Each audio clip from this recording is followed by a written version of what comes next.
Hey dosto, welcome back to my YouTube channel. আশা কৰোঁ আপোনালোক সকলোৰে ভাল।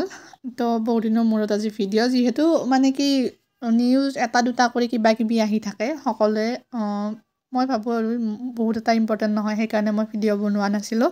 তো ফাইনেলি আজি এই ভিডিঅ'টো আপোনালোকৰ হ'ব আছাম টেটৰ লৈ তাৰপিছত BTR টেটক লৈও বহুতে মোক কমেণ্ট কৰি আছে PGT কি দিব। তো ওভাৰঅল মই ভাবিছোঁ এটা ভিডিঅ' বনাই দিম আৰু আপোনালোকে ভিডিঅ'টো একদম শেষলৈ চাব। তো বলক তেনেহ'লে আজিৰ ভিডিঅ'টো আৰম্ভ কৰোঁ। এইটো হৈছে আজিৰ নিউজ মানে কি নিউজ পেপাৰত ওলাইছে যে 5550টা শিক্ষক পদৰ যিটো আপোনালোকে গম পায় যে যোৱাকালি নে পৰহি 1 year হৈ গ'ল অলম'ষ্ট। তো এনেকুৱা শিক্ষা বিভাগত চাগে হোৱা নাছিল আগতে মই জনাত, কিন্তু এইবাৰ ফাৰ্ষ্ট টাইমৰ কাৰণে এটা লেন্থি প্ৰচেছ এনেকুৱা দীঘল কৰিছে যে ধৈৰ্য ধৰাখিনিৰো মানে মূৰ গৰম হৈ গৈছে সেইটোৱে আৰু।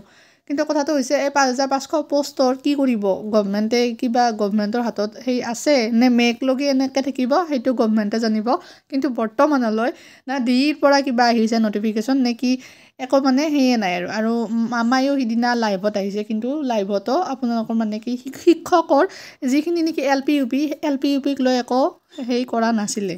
তো এইখিনি হৈছে আছাম টেটৰ। তো কি হ'ব, কেতিয়া হ'ব, ভেৰিফিকেশ্যনো হ'ব নে মেৰিট লিষ্ট ওলাব এইটো একো এটা নাই। মই কৈছিলোঁ যে জানুৱাৰীত ওলোৱা চান্স আছে, জানুৱাৰী, কিন্তু ডিচেম্বৰ শেষ হ'ল, জানুৱাৰী পৰিল। এতিয়া মাঘ বিহুৱে হয় নে বহাগ বিহুৱে হয় সেইটো আৰু গভমেণ্টে জানিব। তো বলক তেনেহ'লে নেক্সট আপোনালোকক জনাই আছোঁ BTR টেট। তো ইয়াতে দিছে কমেণ্ট দি কোনোবাই ৰিজাল্ট কেতিয়ালৈ দিব, মেম ইনফৰমেশ্যন আছে যদি জনাব। তো GT ৰিজাল্ট তো মই কৈছিলোঁ যে ডিচেম্বৰত নহ'লে জানুৱাৰীত দিব বুলি মই কৈছিলোঁ BTRৰ GT ৰিজাল্ট।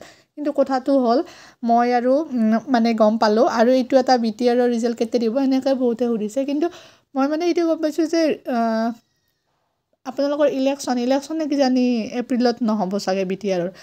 বাকী কমেণ্ট কৰি জনাব BTRৰ ইলেকশ্যন কেতিয়া হ'ব সেইটো জনাবচোন কোনোবাই যদি গম পায়, মই মানে গম পোৱা নাই। তো যদি ইলেকশ্যন এপ্ৰিলত হ'ল হয় তেতিয়াহ'লে প্ৰচেছটো আৰম্ভ হ'ব হৈছিল বা আপোনালোকৰ ৰিজাল্ট দিব হৈছিল। কিন্তু তথাপিও যিহেতু ডিচেম্বৰ মাহটো শেষ, জানুৱাৰীটো আহি আছে, নতুন বছৰত হয়তো দিব পাৰে ফাৰ্ষ্ট মান্থতে। আৰু নেক্সট LP-UPৰ এডটো কেতিয়া দিব। তো BTRৰ এইটোক লৈ লাগি আছে 600 চামথিং আছে পষ্ট, সেইটো SIU এপ্ৰুভেল কিছুমানে কৈছে হোৱাই নাই। তো এটা SIU এপ্ৰুভেল BTR গভমেণ্টে কৰোঁতেই মানে 1 বছৰ খেদায়। এতিয়া কি হ'ব কি নহ'ব সেইটো সবিশেষ আমি ইলেকশ্যনত গম পাম, কাৰণ গম পায়েই সকলোৱে যে ইলেকশ্যন আহিলেহে চাকৰি দিয়াৰ অলপমান গুমাগুমিটো বেছি হয়, সেইটো অপ্ৰিয় হ'লেও সত্য। তো আজিৰ কাৰণে এইখিনি আছিল আৰু GTৰ এক্সামৰ ৰিজাল্ট আপোনালোকৰ জানুৱাৰীত আশা কৰিব পাৰে, জানুৱাৰীত দিব লাগে আৰু মোৰ ফালৰ পৰা মই সেইটোৱে ক'ম। বাকী বিশেষ একো গম পোৱা নাই কি হ'ব কি নহ'ব। আৰু যিহেতু নেক্সট এক্সাম আৰু আহি আছে আপোনালোকৰ জানুৱাৰীৰ 19 তাৰিখে সেইটো এক্সাম। তো সেইটো এক্সাম আপোনালোকে ভাল কৰি দিব। GT তো আছামত হ'বই, সকলোৱে ভাল কৰি দিব। আজিৰ কাৰণে এইখিনি আছিল। যদি ভিডিঅ'টো ভাল পায় লাইক আৰু ছাবস্ক্ৰাইব কৰিব এণ্ড থেংকছ ফৰ ৱাটছিং।